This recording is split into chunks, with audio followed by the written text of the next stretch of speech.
And now, my good friends, introducing the principals. Witherspoon was totally demoralized when he faced his next opponent, James Bone Crusher Smith.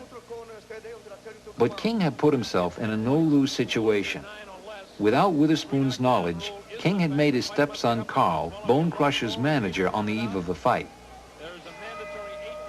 This meant that Carl King was managing both fighters in the same match, a conflict of interest unusual even by boxing standards.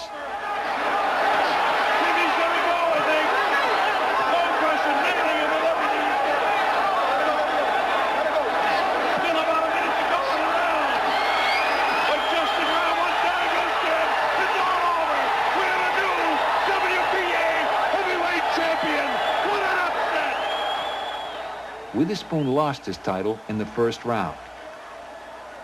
But in defeat, he had won liberation from Don King. I was happy. It was over because I didn't want to be around Don King anymore. I knew that was it. And I was so happy after the fight, I didn't care. Tom Moran is Witherspoon's friend and current manager. No, at that point I realized that it was something that was so much bigger than Tim and so much more powerful, that Don King was, at that time, probably, if not the most powerful person in sports. He was certainly up there in the top 2 or 3. And boxing was a sport where it was kind of Tim against Don King one-on-one, and Don King's a sharp, slick individual, and you can't expect somebody like Tim, who's got an amazing skill in one area, to have those kind of skills in another area. And I felt that he was just a victim of the situation in that sport. Tim Witherspoon was now broke. He filed a $25 million lawsuit against Don and Carl King, alleging fraud and conflict of interest.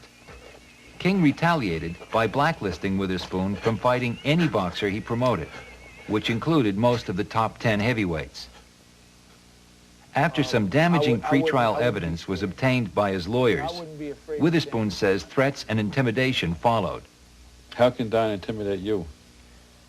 He has a lot of money. Money is power.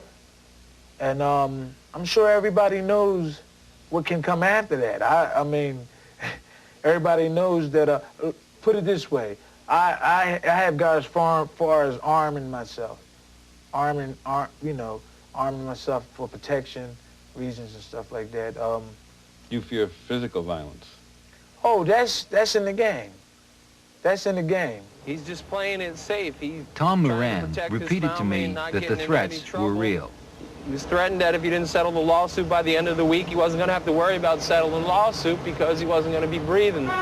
So I've heard charges that Don King uses his long association with the mob to intimidate boxers like Witherspoon. But King vehemently denies any connection with organized crime.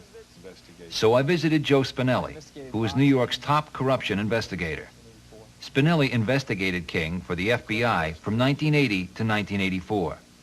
How much, if any, organized crime involvement did you find with Don King? Well, throughout the course of the investigation, I had individuals who were informants for the FBI provide me on a regular basis with information that King was meeting with organized crime figures. Also, in the course of the investigation, I had an individual who was the then trainer of Larry Holmes, Richie Giacchetti, provide me with a consensually recorded tape that he had with Don King, in which Don King himself talks about having had to sit down with an organized crime figure because of a dispute with a rival promoter.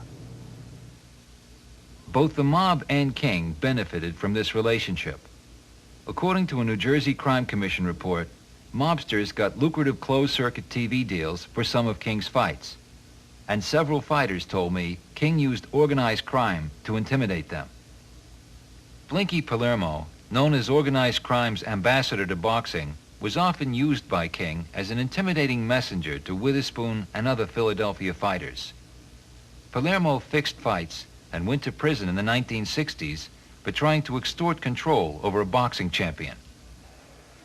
When Richard Giacchetti, Larry Holmes' trainer, turned over to the FBI 6 secretly recorded conversations with King, Giacchetti began to get death threats.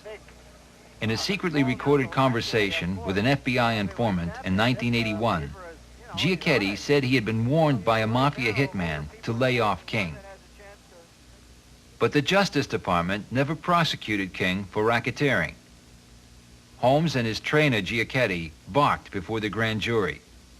Giacchetti would later recant his entire story. It all says to me that boxing is the only jungle where the lions are afraid of the rats. That's a perfect example, Jack, of what I'm talking about a fighter who was intimidated and just could not come forward and tell the truth. Today, a federal grand jury indicted Don King and Constance Harper, president and vice president of Don King Productions, in 23 counts. The best the feds could ever do was indict King in 1984 for tax evasion. King was acquitted of all charges. 6 months later, he flew the jurors to London to see the Bruno Witherspoon fight as a token of his appreciation. Sun City is the show